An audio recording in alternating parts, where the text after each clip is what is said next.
Welcome to A Canadian Investing in the U.S., a podcast and YouTube channel focused on Canadians buying real estate with host Glen Sutherland.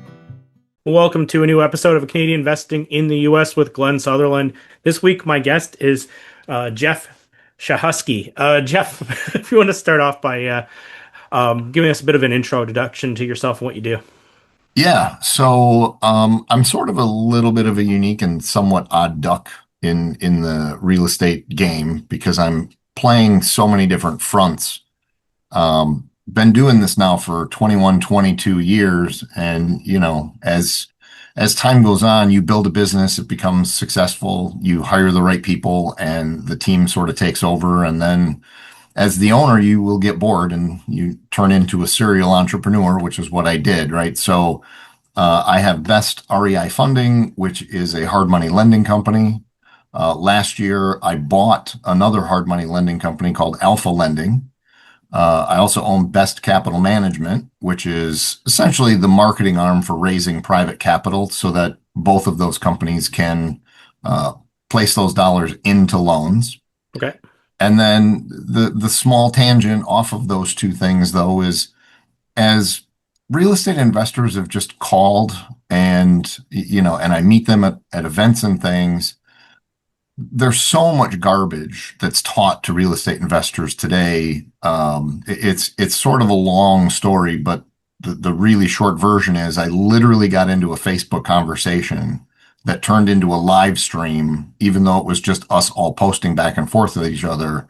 And everybody was begging for me to start a coaching program because to me, it was a pretty simple, basic topic, but yet nobody really understood the why behind most of the steps that they were taught. And as I explained things to them, they were just like, oh my God, this is crazy. So I did, after a period of time, it took a little bit of coaxing because I used to coach, and coaching's great and it's fun and all that stuff, but it's also really demanding. So I did start a coaching program called My REI Coach. And then recently more people have called and asked, hey, would you teach me how to build a lending business? And I'm like, oh, okay, sure, I'll do that. So now I have my lending coach as well. So it's all over the place. That is all over the place. Do you do any investing in like rentals or Well, so I did. Up until about 2 years ago, I was very active in the flipping and landlording business. But it's okay. So coming from that kind of background where you were an investor, you're doing a lot of lending now and doing a lot of coaching, where are you seeing the opportunities right now? Is it a specific strategy? What do you see in work? Well, so over the past couple of years, as interest rates have changed, right, especially the last 12 months, there's been a huge shift in the market, and there's fewer flippers and there's more BRRRR investors, which is just a natural path that happens because when interest rates go up, that means payments go up and the profit margins in something like a flip go down. But in landlording, yes, you still have to buy at a really good price, but they're all about cash flow and being able to make those payments. And so there's been that huge shift. Most of our lending projects, I would say it used to be 80% were flips and 20% were BRRRRs, and it's literally flipped 180 degrees. And probably 80% of our deals now are BRRRRs, and only 20% are flips. So it's just been a huge shift in the market, but that's just everybody responding to the conditions at hand. So if there's a lot more people that are doing BRRRRs than flips currently, is the opportunity to do the opposite of the crowd or to kind of do the BRRRR thing as well? Well, it's a blend of opportunity exists everywhere, right? And I'm a huge believer that it doesn't really matter what you pick, the opportunity's there. Which one is better though? Well, it depends on your personal skill set. Now, if you don't know anything about flipping and I gave the answer that said, oh man, there's so much opportunity in flipping, that might be bad advice for that person. Correct. But the truth is, once you gain skills on both sides of the coin and that you can take a deal and take it in almost any direction, that's the ideal scenario to put yourself in. Because you're looking at every single deal as what's the highest and best use of what it is that I've just found, because sometimes it's a good flip, sometimes it's a good rental, sometimes you want to wholesale it, right? Like that's what one of my students does. He's primarily a wholesaler, but every once in a while he finds one. He's like, oh man, boy, if I just keep this and flip it myself, like, this is just a big chunk of cash. And so he'll keep it. And at the same time, he's also cherry picking for his rental portfolio, right? So he's picking and choosing as they go. I love the way that he's approaching it and building his skill set, focused more on being a wholesaler, but doing the other things. And the reason that I love it is, who gets the best deal? Typically the wholesaler does, because they're negotiating right for that lowest price point. When you're a flipper, you're only trying to negotiate a price point that makes the flip work. When you're a landlord, you only negotiate the price point to make, the rental work. So that's why I love it. He comes in at a wholesale price. And if he can't get it done as a wholesale, maybe he does do it as a flip because it's a better deal for him that way. Or maybe it doesn't work as either one, but now he's still got that third avenue and he just like, no, this is still a great rental. Let me put that in my portfolio, right? Gives him the most flexibility. Yeah, that makes sense. A lot of my favorite deals, or when actually even everything I'm underwriting now, I want it to work both ways, honestly. Oh, yeah. Yep, Yeah, 100%. like I want multiple exits. I don't want to have to rely on the market. I want to be able to know that I could refinance this, that there was more options than just the one strategy. Yeah. Are you looking to invest in the US? Are you looking for a coach rather than a coaching program? Well, you're in luck, because that's where my coaching program is completely different. It's not about just teaching all the material. It's about like having a community of people all doing the same thing. It's about doing one-on-one calls with me to strategize, to plan, to look over deal analysis, to check markets with you. Just honestly, just to solve mistakes before they happen. If that's interest to you, you want to learn about the coaching program, or you just want to do a one-on-one call with me just for like 10 minutes, just to answer a couple questions, just to get to know me, go to my website, glensutherland.com, or at CanadianInvestingInTheUSA.com, and you can book a call right at the top. And I'd love to get on the phone with you and just even get to know everyone. Yeah, it's we don't have a whiteboard sitting in front of us, but like for the longest time, one of the things that I've tried to teach people is the hierarchy to real estate. The strange thing is, everybody knows it as soon as I say it, but nobody ever really thinks about it this way. Like if you picture it as a pyramid, the base layer of the pyramid is wholesaling. On top of wholesaling are flippers. On top of flippers comes the landlords, and above the landlords is retail, right? The beautiful thing, though, is that the lower on the pyramid you are, the more choices you have, because the way it works is you sell uphill, right? So the wholesaler could sell to a flipper, this wholesaler could sell to a landlord, and in some cases, a wholesaler will sell direct to retail, right? Flippers can't really sell to wholesalers because they've paid more than what the wholesaler can generally make. Now, I know there's exceptions to every single rule, but generally speaking, the flipper either needs to do a minimal rehab and sell it to a landlord, or they need to move it to retail, right? And so on goes the pyramid. But it's just a way of showing really how you want to be a balanced investor and have balanced strategies to give yourself the flexibility and options in the marketplace. It's not about all the 50,000 different creative ways you can do a deal. It's just, what's the opportunity? Okay. So that makes a lot of sense. Just going for the opportunity rather than trying to put something into a specific box. And honestly, even whenever I found that the wholesalers have gotten a lot better over time compared to even the way they were like 10 years ago. And even as a wholesaler, if they could learn creative strategies, or like your friend that you're talking about, it just it gives us more options as buyers if we're going to buy from the wholesalers, because for them, they're wasting a lot of marketing dollars on deals that don't work. And 100%. This way, if they could figure out how to, even ask the correct questions to be able to see if this property is like assumable or done as a sub 2, or to, different ways to take over this property, they will make more money, which will in turn, translate all the way through that whole pyramid that you're talking about. Correct. Now don't get me wrong. Like when I said it's not about all the 50,000 creative strategies, they're important to know and have in your back pocket. Yeah. But if you go into every single seller meeting with the idea that I don't know what I'm going to do with the property, I don't know what the best exit strategy is, let me figure out what the real problem is, and then let's develop a solution. Because if you walk into, say you're trying to replace windows in your house and the only tool you own is a hammer, you're going to break some windows, right? Which isn't what you want. Yeah. But if you go in there and realize, well, okay, so I need to have a hammer so that I can tack the outside edges of the window and seal it up. But then I also need a caulk gun, right? And like there's other tools that are part of that assembly process. And too many courses and too many gurus today, which is one of my pet peeves in the entire marketplace, they teach people to be too one-dimensional because they try to figure out what's sexy so that they can sell it. And the guru makes the money and doesn't really care about the success of the student.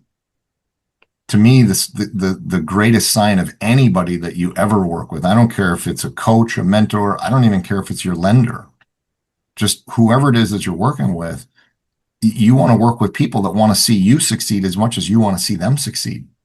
And you get into these collaborative relationships, right? And that happens a lot at like local RIAs, and we develop relationships with our competitors, but yet we don't really treat each other like competitors. We actually treat each other like friends, and we help each other build deals and build each other's portfolios.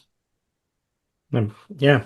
From like a lending perspective on this whole thing, is there like because you're talking about, getting co-success between like everybody, is there like a certain strategy that's working better? Because I know like from lending is changing like on a monthly or bi-monthly basis, where what you can get for loans. Is there a certain product or certain thing that people are trying to do that's easier to do right now, or certain things that are harder to do right now from a lending perspective? If you're a Canadian interested in U.S. real estate, there's a 60-second quiz that will tell you the safest strategy based on your specific situation. Because here's the thing, there isn't one way to invest in the U.S. as a Canadian. The right move depends on your budget, your risk tolerance, and what you actually want to get out of this. Most Canadians I talk to are stuck in the same spot. They know the U.S. opportunity is real, they've done some research, but they're sitting on cash because they don't want to guess their way through setting up corporate structures, cross-border taxes, and picking the wrong market for the first deal. The mistake isn't lack of information, it's that generic US investing advice doesn't account for your situation as a Canadian. It doesn't account for your capital, your timeline, and your appetite to be hands-off or hands-on. So we built a 60-second quiz that gives you a personalized answer. Which US investment strategy fits you right? Whether you're actually ready to buy or what to fix first, and the smartest next step based on where you're at. It's free, it takes about a minute, and you'll get a customized game plan at the end. And it's not a generic PDF. Go to CanadianInvestingInTheUSA.com/quiz. It's also linked in the show notes. Take the quiz, get your game plan, stop guessing. You don't need to figure this out alone. You just need to know what your next move is. I don't really think, getting a DSCR loan is getting harder. That's the set of rules and what I'm seeing change the most. And it's not on a monthly or bi-monthly. It's literally now happening almost on a daily basis. We have somebody that comes in and let's say they're doing a BRRRR with us. Yet we offer some DSCR loans too, so that we can help our borrowers get out and keep moving. And obviously that helps build the relationship on both sides. But I will say the DSCR lenders have actually become some of the most difficult to work with, where they love the deal, they want the deal, everything about it is fantastic. And the next thing you know, they're like, oh, we need a 6-week delay. Like, what do you mean we're closing in 2 days? Like, you guys already committed to this thing. Like, oh, I don't, we just need another 6 weeks. I'm like, the seller's not waiting 6 weeks, right? And so they've become the most difficult. The problem with banks is banks have almost become one-trick ponies too, which sort of sucks, right? Everybody looks at the banks when they're doing this stuff. Most people take the 5-year ARMs. Well, if you're looking for a 3 to 5 year hold, let's say like on a syndication or something, you need to have financing that's longer than whatever your hold is. Correct. If you're planning to hold it forever, the DSCRs are fantastic. Yeah. If you're a flipper, you're still dependent on the bank because it's your seller or your buyer. I mean, it's their situation and their thing out there. Unfortunately, there is no magic bullet today. Like I mean, I'm literally digging in this stuff every single day for hours and hours on end. And like, you can see I'm scratching my hair out too, right? Mine's it's going not, back. yeah, mine's the hair's not falling out. It's literally jumping off my head. It gets so stressful with everybody changing the rules constantly. I wish I had a clear piece of advice I could give, like what is the best path? But that's also why I'm a firm believer in what's the highest and best use of the property, not just what's the strategy that I want for my world. Sometimes the best strategy is this is a great property for you to get under contract, but it actually fits best with one of your friends. Like wholesale it to them or do some sort of partnership with them and let them kind of take it over and you get a piece of it. Right? Yeah. You said a minute ago that the DSCR loans are more difficult now. Is it that the underwriting like requirements are changing? Yes, drastically and constantly. So They're asking for like let's say they give me a list of here's everything we need to get a DSCR closed. yeah. Okay, so then we get in, we give them everything that they want, and then we need these things too, and then we need these things too, and then we need these things too, and then they're like, yeah, we don't like it, and we have to change it, and so then they're taking the 70% LTV and they're turning it into 60, right? Or they're saying, well, we'll give you 70%, but we need bigger cash reserves.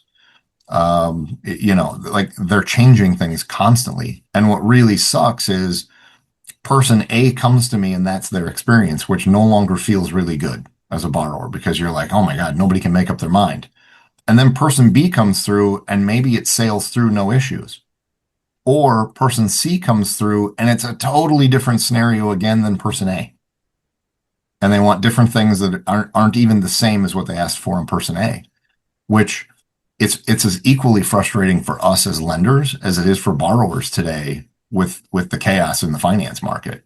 We're trying to keep the sanity going, but it's hard when the people you work with are creating the chaos. Yeah, and it makes you look unprofessional when it's not you, right? Very. It looks like Yes. you don't know what you're asking for. You're changing your mind, but it's not actually you. Yeah, 100%. I mean, I've got all kinds of crazy stories I could tell you about things that totally unrelated. Like I just recently had one that someone applied for a loan and because of their affiliation with someone else who's not even applying for the loan actually got them disqualified. I'm like, what in the world? It's like we're here to try to help people. That's insanity. And of course, you can imagine they were not happy and they were actually pretty upset about it, which I was pretty upset too. I'm like, this is ridiculous. So it's just kind of hectic at the moment. But if we can go in, again, this is why I love the core concept of go in and figure out what the best and highest use of the property is. It does tend to make the process on the back end much, much smoother because the project matches the financing. We're not trying to shove the proverbial square peg into the round hole. Right. Right. Like, oh, I really want this as a rental. Yeah, but it might really not be a good rental. Right. Could be in the wrong neighborhood. It could be the wrong kind of property. Could be too big, could be too small. Like there's a lot of things that go into it. Yeah. Before we switch topics or before we wrap this up, earlier you said that sometimes the DSCR lenders want to wait. They want to push off the closing. Yep. Is that just to make sure that if it's a refi that the rent keeps coming in, or are they trying to make it safer for them, or why would they want to do that? Well, okay. So rule number one, it's always about them. It's never about you when they're asking for a delay, right? Because, like you used the word underwriting before, like when you're doing deals and things, and everybody hears that word underwriting, right? Yeah. Now, if you're looking to buy an insurance policy, I don't care if it's car insurance, I don't care if it's life insurance, right? They use the same word, underwriting. Underwriting is just a fancy word for risk assessment.